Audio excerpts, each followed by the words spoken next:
மாயனை மண்ணு வடமதுரை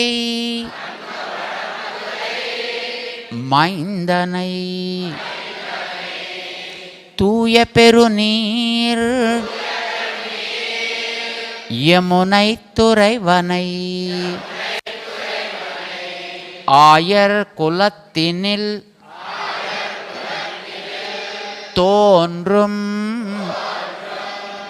மணிவிளக்கை தாயை குடல்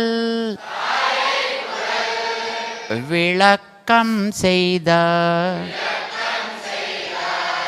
தாமோதரனை தூயோமாய் வந்து நாம்